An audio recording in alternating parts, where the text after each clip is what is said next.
नमस्कार, मैं पूजा। SCG group की सहायता से इनमें ट्रैवल प्रस्तुत हेल्थ टॉक इस विशेष शो में मैं फिर से एक बार आप सभी का मनपूर्वक स्वागत करती हूँ। आज का हमारा विषय है कैंसर के रिस्क कम करने में पोषण आहार का क्या महत्व हो सकता है और इस बारे में आज हमें मार्गदर्शन करने वाली है सुवर्णा सावंत जी। सबसे पहले मैं थोड़ा सा इंट्रोडक्शन उनका आपसे करा देती हूँ। डॉक्टर सुवर्णा सावंत वो है जो न्यूट्रिशन और डाइटिशियन है। डॉक्टर को 23 साल से ज्यादा का इस क्षेत्र का अनुभव भी है। पिछले 3 वर्षों से एससीजी कैंसर केंद्र के साथ मुख्य आहार विशेषज्ञ के रूप में डॉक्टर कार्यरत है। जसलोक हॉस्पिटल और एंड रिसर्च सेंटर में डॉक्टर को 20 साल से ज्यादा का अनुभव भी रह चुका है। ऐसे सुवर्णा सावंत आज हमारे साथ है। सबसे पहले उनका स्वागत करते हैं और आज के विषय की शुरुआत करते हैं। सुवर्णा जी, सबसे पहले इस शो में आपका स्वागत है। नमस्कार। नमस्ते पूजा, धन्यवाद। जी, जैसे कि आज का हमारा विषय है कि कैंसर के रिस्क कम करने में क्या डाइट हमें मदद कर सकती है या पोषण आहार हमें किस प्रकार से मदद कर सकता है, इस बारे में हमें आपसे जानकारी चाहिए। सुवर्णा जी, सबसे पहले मेरा सवाल आपसे यही है कि कैंसर को कम करने के लिए किस प्रकार का पोषण आहार जरूरी होता है या किस प्रकार की आहार की जरूरत होती है एक कैंसर पेशेंट के लिए, क्या बता सकती है? जैसे कि पूजा, हमें सबको मालूम है कि कैंसर ये डिजीज ही मतलब है कि कुछ ग्रोथ होता है बॉडी में जो जी। अनवांटेड, मतलब जिसकी ज़रूरत नहीं है। और हम्म, ये जो पनपते हैं या ये जो ट्यूमर से शुरुआत होती है, हम्म, तो एक तो मेन कारण रहता है हेरिडिटरी, हम्म, मतलब हमारे जीन्स हम्म, में ही वो होता है, लेकिन ये हम्म, तो हमारे हाथ में नहीं है। और दूसरा हम्म, महत्वपूर्ण कारण रहता है अपना हम्म, अनहेल्दी लाइफस्टाइल। मतलब जी। आजकल का हमारा जो लाइफस्टाइल है, हम खाने पीने पे ज्यादा ध्यान नहीं दे पाते हैं या नहीं देते हैं। अनहेल्दी हम्म, फूड खाते हैं, जंक हम्म, फूड खाते हैं। और अभी तो कोविड के टाइम में सब लोग जो वर्क फ्रॉम होम कर रहे हैं, उसकी हम्म, वजह से तो एक्टिविटी तो एकदम ही बंद हो गई है। हम्म, और ये जो हेरिडिटरी, जैसे मैंने बोला, हाथ में नहीं है, लेकिन अपना हम्म, लाइफस्टाइल चेंज करना, उसका हमें ध्यान देना, ये हमारा रिस्क कैंसर के लिए बहुत ही ज्यादा कम कर सकता है। क्योंकि अगर हम अच्छी लाइफस्टाइल रखें तो हमारी इम्यूनिटी बढ़ती है, हमारे अच्छे सेल्स की ग्रोथ अच्छे से होती है, और फिर ये ट्यूमर सेल्स वहां पे पनप नहीं पाते हैं। जी, बिल्कुल। जिस प्रकार से आपने कहा कि ज़रूरी आहार जो है, जो आवश्यक आहार है, वो कितना ज़रूरी होता है एक कैंसर पेशेंट के लिए भी। और जैसे कि हमने अभी कहा कि आज जो शुरू है, जिस पैंडेमिक से हम सब जा रहे हैं, उस पैंडेमिक की वजह से भी हमारा जो जीवन शैली है, उसमें बहुत बदलाव हो चुका है। तो इसी से लेकर मुझे और एक सवाल आपसे ये पूछना है सुवर्णा जी कि फूड गाइड पिरामिड जो होता है वो एक्चुअली में क्या होता है और ये हमें हमारी जीवन शैली बदलने में किस प्रकार से उपयोगी पड़ सकता है या फिर एक कैंसर पेशेंट के लिए ये कितना महत्वपूर्ण है? फूड गाइड पिरामिड, जैसे हमारा एक पिरामिड होता है, तो हम्म, फूड गाइड पिरामिड ऐसे ऊपर तक जाके ज्वाइन होता है, मतलब टिप एकदम छोटा रहता है और बेस चौड़ा रहता है।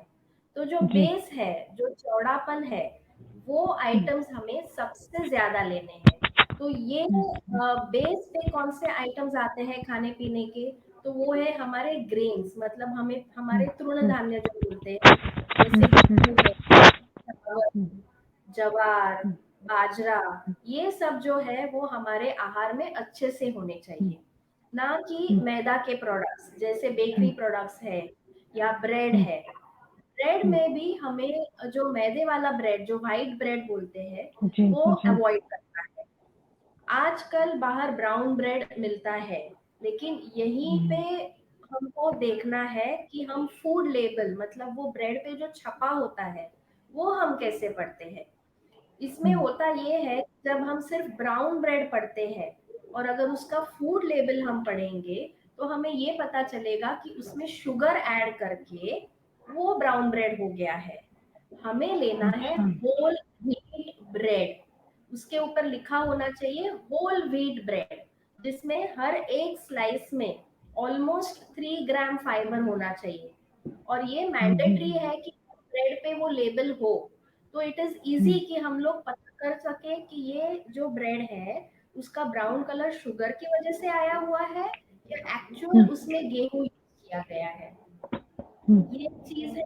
और फिर बेस में आते हैं हमारे फ्रूट्स, सारे फल, जैसे एप्पल, पपाया, मौसम्बी, ऑरेंज, जो भी सीजन फ्रूट्स है वो हमें दिन भर में खाने चाहिए। इसमें अगर हम पूरे दिन में एटलीस्ट एक सिट्रस फ्रूट, मतलब जो खट्टा फ्रूट रहता है, जैसे कीवी भी या ऑरेंज लेंगे, जिससे हमें विटामिन सी बहुत अच्छे से मिलता है, वो हमें बहुत ज्यादा फायदा करेगा। और तीसरा जो हमारे बेस में आता है वो है हमारे हमेशा खाने वाले वेजिटेबल्स। जो भी सीजनल वेजिटेबल्स हमारे मार्केट में अवेलेबल है वो हमें खाने हैं। तो बेस में आ गया हमारा ग्रेन्स, जो तृणधान्य हम बोलते हैं, फ्रूट्स और वेजिटेबल्स। उसके जस्ट अबव का लेयर आता है हमारे दाल्स, हमारे पल्सेस, यानी कि हमारे कठोर जो हम बोलते हैं ना, मूंग है, मटकी है, या फिर दाल हुई, अरहर की दाल हुई, मूंग की दाल हुई। और उसके साथ आते हैं हमारे मिल्क और मिल्क प्रोडक्ट्स, दूध, दूध से बनी सभी चीजें, जैसे दही हुआ, पनीर हुआ। दूध में भी इट इज अच्छा होगा अगर हम गाय का दूध ले, क्योंकि उसमें थोड़ा सा फैट कम रहता है। कोई कोई लोग स्किम मिल्क लेते हैं, वो भी हम ले सकते हैं। तो ये हो गया हमारा दूसरा layer, first layer, second layer. और थर्ड लेयर मतलब हमारा टिप, मतलब ये कम से कम लेने हैं। और ये तो कोई भी गेस कर सकता है ये क्या होंगे, स्वीट्स और ऑयल। बंद नहीं करना है, लेकिन अपने आहार में इसको कम से कम रखना है। अभी कम से कम मतलब कितना, तो शक्कर आप दिन में 2 या 3 चम्मच अपने चाय में जितना जाता है उतना ले सकते हैं। रेगुलर में हम लोग हर खाने के बाद स्वीट नहीं खा सकते, दैट इज नॉट, मतलब वो अच्छी चीज नहीं है। फैट के लिए अगर बोला जाए तो सिंपल कैलकुलेशन ये होता है कि अगर हमारे घर में 4 लोग हैं, तो हर आदमी के पीछे हमें आधा लीटर तेल खरीदना है हर महीने के लिए। तो 4 लोग हैं, तो हमारे घर में 2.2 लीटर्स ऑयल आना चाहिए, उसके आगे नहीं। तो जो हम 5 लीटर्स का कैन खरीद के लाते हैं ना, वहीं पे गलत बात शुरू हो जाती है। आप लाओ ही 2 लीटर, 1-1 लीटर का पाउच, और वो यूज करो पूरे महीने में। शायद अगर आपका ऑयल बहुत ज्यादा है खाने में, तो इतना कम करने में आपको थोड़ा तकलीफ होगा। तो स्टेप बाय स्टेप आप थोड़ा थोड़ा कम करके you come to the right amount. जी, बिल्कुल। जैसे आपने पिरामिड हमारे दर्शकों को समझा, किस प्रकार का पिरामिड आपका होना चाहिए और कैसे हेल्दी फूड हमें खाना चाहिए और क्या नहीं खाना चाहिए, और अगर जो भी चीज़ खानी है वो कैसे हेल्दी तरीके से खाई जाए, इस बारे में तो आपने हमें जानकारी दी। लेकिन सिंपल गाइडलाइन जो होती है कि कैंसर रिस्क को जो रिड्यूस कर सकती है, ऐसी सिंपल गाइडलाइन क्या है? इस बारे में आप क्या बताएँगे? हाँ, बहुत आसान शब्दों में बोले तो फर्स्ट हमारा है कि हमारा वेट हमेशा हेल्दी होना चाहिए। You should aim for a healthy weight. इसके लिए भी एक सिंपल कैलकुलेशन है। आपका हाइट लीजिए सेंटीमीटर्स में। अगर आपका हाइट 160 सेंटीमीटर्स है, उसमें से 100 अंक आप माइनस कर दीजिए, बच गए 60। मतलब आपका वेट 60 के आसपास होना चाहिए, प्लस या माइनस 2 kgs। तो आपको किसी के पास जाके या किसी बुक में देखने की जरूरत नहीं है। दिस इज अ वेरी एकदम आसान तरीका है कि एटलीस्ट 60 के आसपास रहिए। तो आप 65 या 68 तक पहुंच जाएंगे तो मतलब खतरे की घंटा है, आपका वेट बढ़ रहा है, आपको कुछ करना चाहिए। हेल्दी वेट मेंटेन कीजिए तो आपका कैंसर का रिस्क बहुत कम हो जाएगा। क्योंकि रिसर्च ने दिखाया है कि जो लोग हेल्दी वेट नहीं मेंटेन कर पाते हैं, उनमें कैंसर का रिस्क बहुत ज्यादा बढ़ जाता है। दूसरा है, जैसे मैंने पहले ही बताया, हमारी आजकल फिजिकल एक्टिविटी बहुत कम हो गई है। एक तो वर्क फ्रॉम होम है, अभी तो बारिश का सीजन है, तो एटलीस्ट घर में चलते फिरते रहिए। हर एक घंटे में आप उठिए, पानी पीने के लिए उठिए, कुछ खाने के लिए उठिए, तो एटलीस्ट उतना आपका एक्टिविटी रहेगा। लेकिन इसके अलावा बहुत जरूरी है कि हफ्ते में एटलीस्ट 5 दिन हम 30 या 35 मिनट का कोई एक्सरसाइज करें। इसी के लिए जिम में ही मेंबरशिप लेना है ऐसी कोई आवश्यकता नहीं है। आप सिंपल वॉकिंग कर सकते हैं, जॉगिंग कर सकते हैं, अपने बिल्डिंग के इर्द गिर्द कर सकते हैं, या फिर अगर आपका घर बड़ा है या टेरेस है घर के ऊपर, तो आप वहां पे भी कर सकते हैं एटलीस्ट 5 टाइम्स अ वीक। तीसरी बात तो मैंने पहले ही बताई कि आपको फूड पिरामिड फॉलो करना है, क्या ज्यादा खाना है क्या कम खाना है। हमेशा अपने ब्रेकफास्ट में एक फ्रूट प्लेट होने की कोशिश कीजिएगा, ताकि एटलीस्ट तब आप फ्रूट खा पाएंगे, क्योंकि एक बार आप ऑफिस चले गए तो कभी कभी मुश्किल हो जाता है फ्रूट खाना।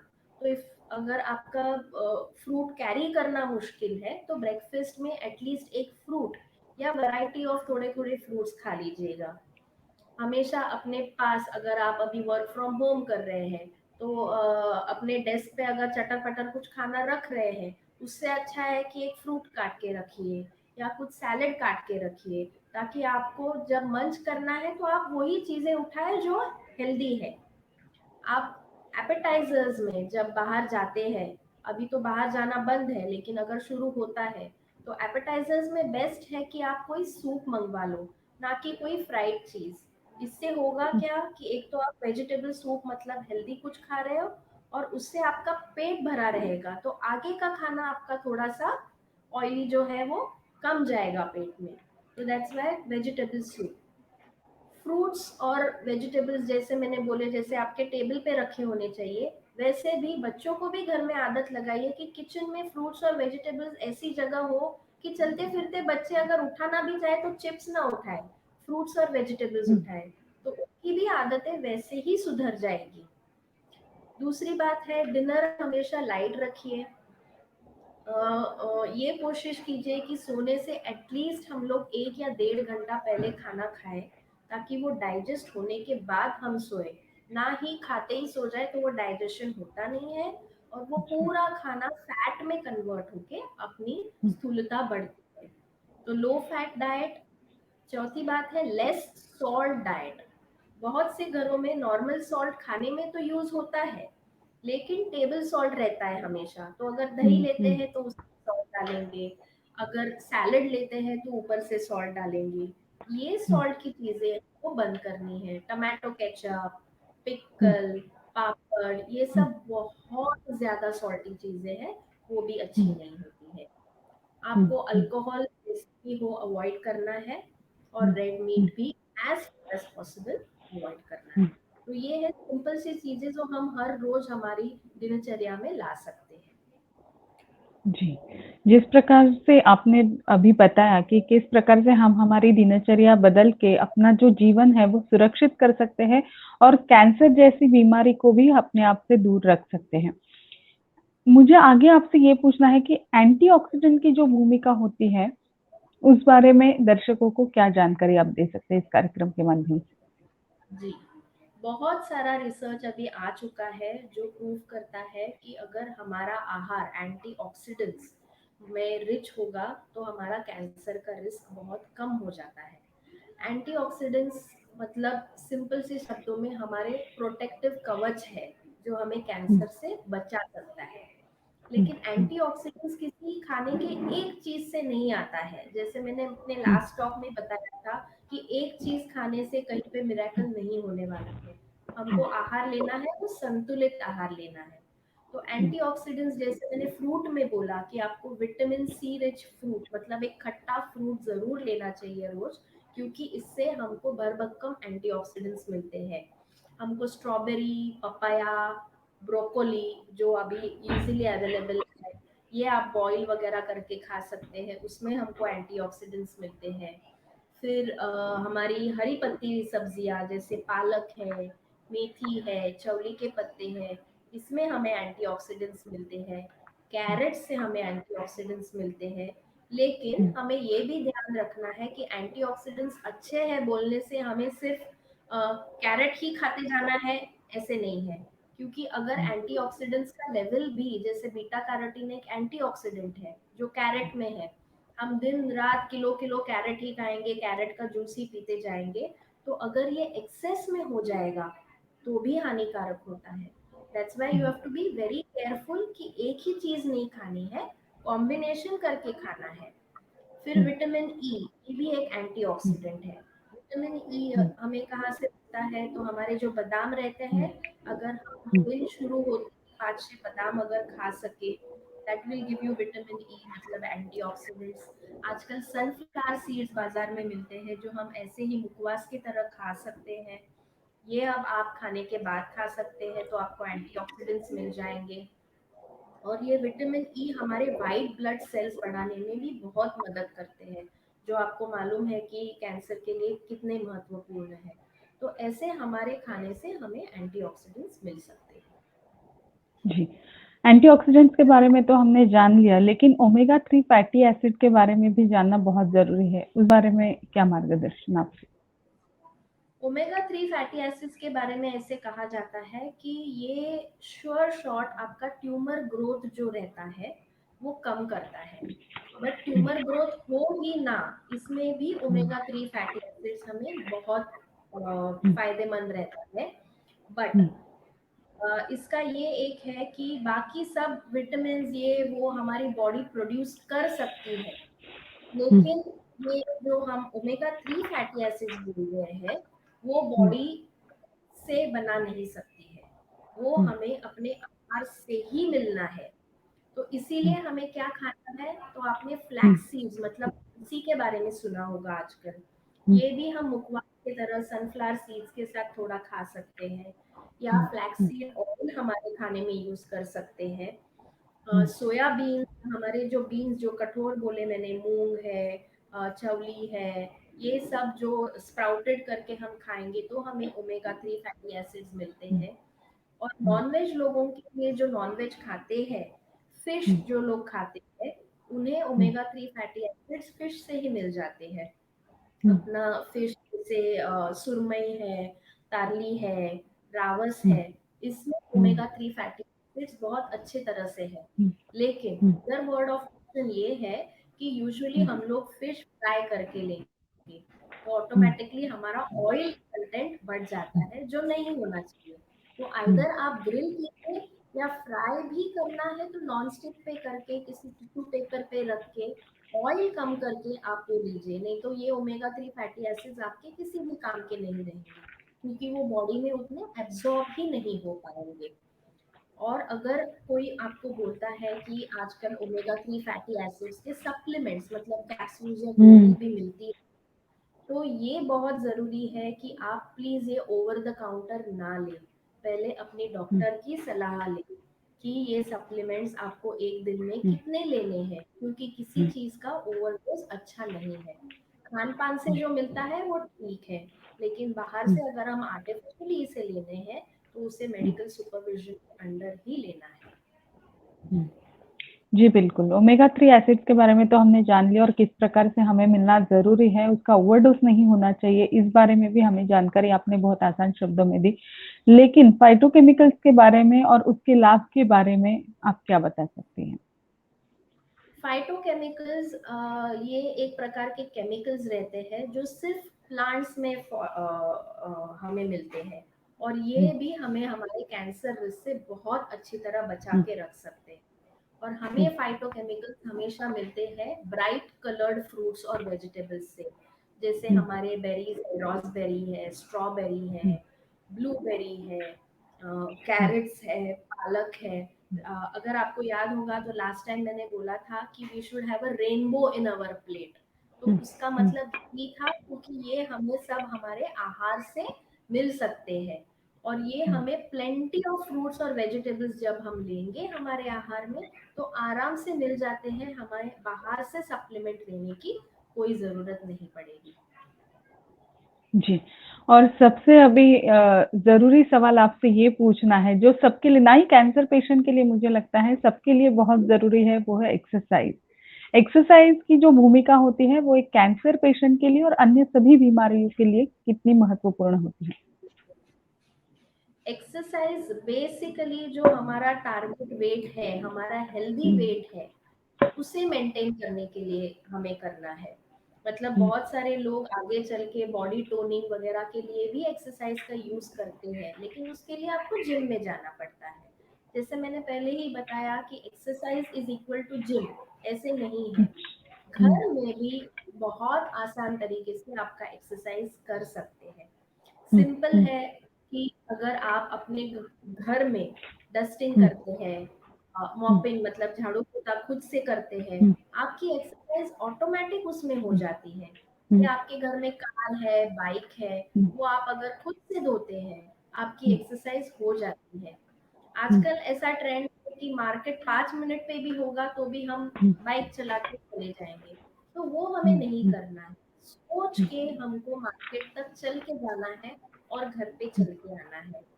क्लाइंबिंग द स्टेयर्स मतलब सीढ़ियाँ चढ़ना बहुत आसान तरीका है एक्सरसाइज करने का। तो अभी कोई पूछ सकता है, मैं तो 10वें माले पे रहता हूँ, थोड़ी 10 माले चढ़ के जाऊंगा। तो जरूरत नहीं है 10 माले चढ़ने की। आप सिर्फ पहले 3-4 माले चढ़ के जाइए, बाद में आप लिफ्ट ले लीजिए। या फिर उल्टा कीजिए, पहले 5-6 माले आप लिफ्ट से जाइए और छठे माले से 10वें माले तक आप चल के जाइए। आपका एक्सरसाइज हो गया। और पहले ही जैसे बताया वैसे 5 days a week, दिन में 5 बार आपको 30 से 35 मिनट वॉकिंग या जॉगिंग ये करना ही है। इसके अलावा ये जो मैंने सिंपल एक्सरसाइजेस बोले वो उसके एडिशन में है, उसके ऊपर हम पूरी तरह डिपेंड नहीं रह सकते हैं। वॉकिंग या jogging is very essential for our body to keep us fit. अगर हमें आदत नहीं है एक्सरसाइज की, तो हमें धाड़ से जाके 35 मिनट जॉगिंग करके घर नहीं आना है। पहले दिन आप सिर्फ 5 या 10 मिनट कीजिए, और जैसे आपका स्टेमिना बढ़ता है आप 5-5 मिनट बढ़ के आप पहुंच सकते हैं 35 या 45 मिनट तक। वो हम रोज करेंगे तो भी बहुत काफी है। आखिरी एक सवाल है आपसे अभी कि पोषण का मतलब अगर पोषण की इजी डेफिनेशन अगर आप दर्शकों को बताना चाहेंगी तो क्या बताएं? पोषण का मतलब जिससे हमें सारा कुछ हमारे आहार से ही मिलेगा, और ये आहार हमें फिट एंड फाइन हेल्दी रख सकता है। ये है पोषण। मतलब हमें हमारे आहार से कार्बोहाइड्रेट्स मिलना चाहिए, प्रोटीन्स मिलना चाहिए और फैट्स मिलना चाहिए, जिसकी वजह से हम हर बार बीमार नहीं पड़ने चाहिए। सर्दी, खांसी, बुखार, हम बच्चों में देखते हैं कोई कोई बच्चे एकदम फिट होते हैं, तो कोई कोई बच्चों में हर 10-15 मिनट में ये सिम्टम्स आ जाते हैं। तो मतलब इनका इम्यूनिटी पावर कम है। इम्यूनिटी पावर क्यों कम है? क्योंकि पोषण कम है।